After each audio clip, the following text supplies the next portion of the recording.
Code switching, one language is the dominant language, normally the native language of the group. This is sometimes called the matrix language, and the additional language is called the embedded language. The matrix language lays out the basis for the communication, and then utterances from the additional language are embedded into the matrix language. There are various reasons that people might switch from their matrix language to an embedded language. Number 1, directive function. People switch languages to either include or exclude other people from the conversation. Maybe you want to tell secrets, so you switch to a language that the people around you don't understand. Or maybe the opposite. Maybe you want to end a private conversation and re-engage with the people around you, so you switch to a language that they do understand. Number 2, expressive function. People include the embedded language in order to express some part of their identity. For example, they want to show their connection to a certain country or culture. And in some cases, it might be an expression of status through association with a prestigious outgroup. Number 3, referential function. Someone who is unable to express an idea easily in one language switches to the other language in order to express it more easily. This seems to be very common among bilingual children and immigrant families. Number 4, phatic function. Sometimes a speaker switches languages or repeats something in both languages in order to emphasize it. Number 5, metalinguistic function. This is reporting something in the other language or commenting on something said in the other language. For example, you're speaking in Japanese, but then you quote a lyric from an English language song without translating it. Maybe you say something in the embedded language, but then you explain it or add further commentary in the matrix language. Number 6, poetic function. The speaker says certain words or makes jokes in the embedded language for amusement or for some kind of artistic purpose. Code switching takes a few different forms. Here are some of the main ones. Number 1, intersentential switching, in which the language switches for entire sentences or clauses. For example, a bilingual Spanish-English speaker says, "Sometimes I'll start a sentence in English y termino en español." Number 2, intrasentential switching, in which the speaker switches languages within a clause or sentence boundary. Here's an example from a bilingual English-Portuguese speaker's speech. "I don't know meu lugar nesse mundo." This means, I don't know my place in this world. Number 3, extrasentential or tag switching. A tag from one language is inserted into an utterance in another language. For example, a bilingual English-Japanese speaker might say, "It's a good movie, desho," meaning, "It's a good movie, right?" Let's look at a couple of cases of code switching. The first one is from the Indian movie The Three Idiots. The matrix language is Hindi and the embedded language is English. The background to this scene is that the director of a university is welcoming the incoming freshman students. Don't forget कि हर साल IC में 4 lakh applications आते हैं और उनमें से सिर्फ 200 select होते हैं. You. Now let's take a look at the sentence we just heard. The sentence means, don't forget, ICE receives 400,000 applications a year, and of those, only 200 are selected. You.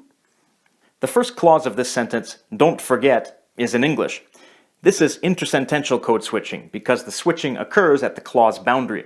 This is probably done to draw attention to the phrase, which is the phatic function. Applications is also in English, switching within the clause or sentence boundaries. I suspect that this word's in English because it's referring to college applications, and words related to academic affairs are probably said very frequently in English. Select is also in English. This is intrasentential switching again. The speaker, or the scriptwriters, probably chose to say this word in English in order to emphasize the importance of this action of selecting the freshman students. And of course, you is in English. This is intersentential because it occurs at the clause boundary. This word was probably set apart and said in English in order to emphasize the selection of these particular students. So again, that's the phatic.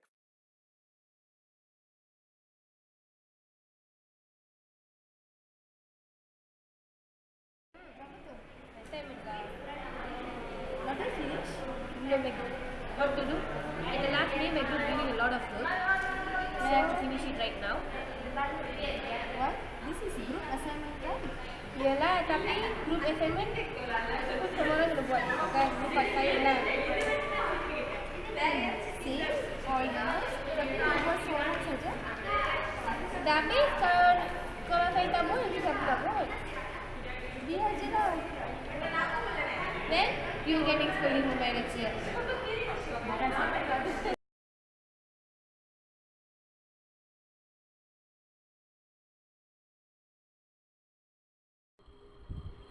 To me, code switching is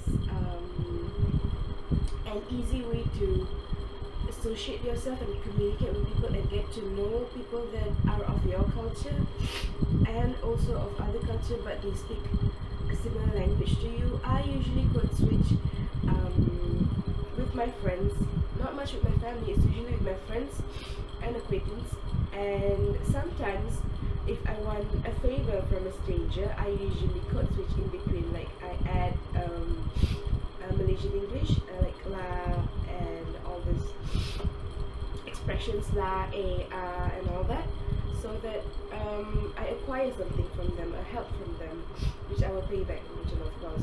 So for me, code switching is an easy tool, an easy medium for you to either associate yourself with a group of people or to exclude yourself or someone from your group. But one thing is, I've noticed that I don't usually initiate code switch because I find it a little inappropriate. Therefore, when one of my friends or one of the group mates or cliques of mine code switch, they start code switching, they start switching from one language to another, I tend to follow suit. I would not say it's an voluntary thing, it's more instantaneous. When they speak suddenly code switch, I just follow suit, and it so happens very spontaneously, so it takes some time for me to realize that I've code switched. So that was my reflection.